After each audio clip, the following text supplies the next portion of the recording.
Points. It is I, Tentus Naravan Dracovin, Lord and Emperor of the Dracovin Empire, and welcome. It is time to continue my discussion on Hunter the Reckoning in the World of Darkness. Where we last left off, we were talking about your finishing touches. We're going to end there today and talk about your prelude.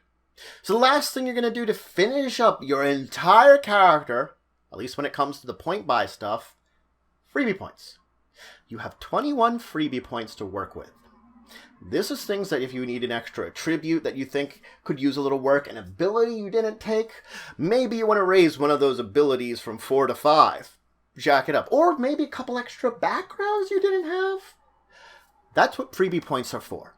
Now, it is very, very important to note that freebie points aren't one-to-one. Freebie points have a cost to them depending on what you're purchasing. Attributes come up a lot more than abilities. So attributes cost you more freebie points.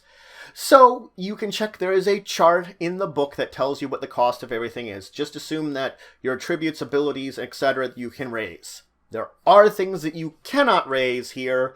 You cannot affect your virtues. You can't give yourself any edges. And if you do give yourself some conviction, you can only go up to 8. Other than that, feel free to raise anything. Attributes, abilities, backgrounds, willpower, conviction. Alright, let's talk about the prelude. Because your characters, all hunters, are in a situation where they are constantly fighting against the supernatural forces, the monsters of the world. And many of them, at a heartbeat, if they had the option, would give it up to return to a normal life, to forget about everything that's going on, to just bury their heads in the sand and go back to that life that they live. But none have the luxury of doing this. They fight on and fight the beasts that are out there. That's what it is to be a hunter. And a defining moment of that is the prelude. It's the time where you're going to use the life that you lived beforehand and the bond you're having with it to define the life that you're living afterwards. It is a one-time session that a storyteller will have with a player to basically give this formative information about what was before and what will be. This is an opportunity to fill in the blanks about your character's life, information about them, some of the history they have, and kind of connect them to whatever's on your sheet. It is also an opportunity to possibly change around some points that you have. If you feel like certain choices you had made during the character creation process are not appropriate to the character that you're building here, change the points around. That's the point of the prelude, is that you're kind of molding what you put together into the character you want to play. And once you sort of have established yourself as this character, as what they are in their normal life, that's when it all happens. BAM! Storyteller hits you with whatever's going to happen in front of you. The supernatural forces, things change. Now you're evolving into the character that you are going to be as you play as a hunter. It's the opportunity that you have to become the hunter, the character. And this is an important aspect of playing out a prelude. You, as the player, know it's coming. And just because you know it's coming doesn't mean that you should react with just a blase. Look at what character that you've been building. Think about how they would react to what's going on here. You're going to have to look at it as if this is a new occurrence to you, that you forget everything about you reading up on the book, the setting, what your storyteller would do, all that stuff. Forget it all. Think about how your character would react in this circumstances, the one you were just playing for like however long it was before this occurs, and how they would react to this circumstances of what you're hitting in front of you right now. Do you want to run? Do you want to hide? Do you want to kind of curl up on a ball at this walking nightmare that you're confronting? And then the voice comes. This is anathema. You are hope. Everything changes as you are awakened to the fact you can fight against these things, battle against them, drive them back, save the humanity, save mortality from the shadows. Now, how you react is very important here. It very easily might be that you've already built up an idea of what kind of character you want to play. Have an idea of that. You know a kind of a base idea how your character would react because of what you've been building. React that way. Put your character into the shoes that you're trying to build them into. Now's your chance to be the hunter, be the person filled with zeal, with vision, or with mercy for this beast. And pushing yourself in those directions will be important to your reaction here. The fact is also your storyteller could hold back all of your powers. Maybe you haven't unlocked all your abilities. You don't have your edges. Maybe trickles in conviction here and there as you're trying to battle against this thing in whatever manner you're battling against it. Whether it's you're just trying to save the people around it, kill it directly, or reason with it. Those are all various directions you're pushing yourself into. And the thing is, how you've been building up your character now and how you're reacting to the circumstances might change your mind about how you've been building your character. You might push yourself into an entirely different virtue or creed just by the way that you're acting here. You could build your way and react in a certain way. You may want to rebuild your character from the top down. That you want to alter so many things about it. And this is an opportunity to take what you've been sort of putting together and build something new out of it because of your reaction to it. Your storyteller might even just have you build the human side of your character. Ignore the hunter side for now. And when you get into this circumstance, that's when however you react to whatever is going on pushes you in a certain direction. They give you a circumstance that maybe one way seems easier, but it's up to you and how you think your character react as to what kind of creed, what kind of virtue you go for, and that's the way that you develop what kind of character you're going to play. That is an entirely another option. You might not even choose these things and have them sort of organically come to your character as you're playing them out in the course of the game, the prelude. That's what this all is, a litmus test, a small test of how your character works and allows you to correct and rebuild it in such a way as you want to play it.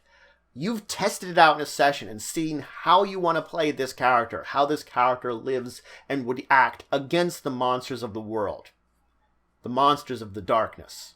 And now you can go back and put it onto your character sheet. Now, there are a lot of questions you can ask about your character that help define your character. There's a list in the actual book that I think I should go over, that these are very interesting questions because these are ones that help define a little bit of who you are and how you're going to react to things. So, and building out these questions and more helps define your character because your storyteller could have other questions beyond these that they would ask of your character to get a little bit more about your history, your backstory, your essence of who you are. Things like, questions here are things like, what scares you? That's a very good one. It's a horror setting. What fills you with fear? Perfect lover or perfect one-night stand? These kind of puts you into what kind of relationships you can still build. What is a fun time for you? That's an important one because you want something that you're going to want to use to distract you from the overwhelming despair of the world you're set in. A favorite movie? Do you have a favorite movie? Interesting questions. Were you religious or superstitious? Or superstitious before any of this happened? How about now? Did you find religion when you awakened to being a hunter because of what you saw? That might be an interesting juxtaposition for a character that might have been totally against religion before and now found it because of what they encountered. Even though it doesn't quite fit the bill with the supernatural. It's so interesting how your characters can go. You were confronted by the supernatural. What do you think of it? What do you think it is? What do you think the messenger is? Interesting thoughts to your character also can pertain to how they react to it. Your character's greatest regret.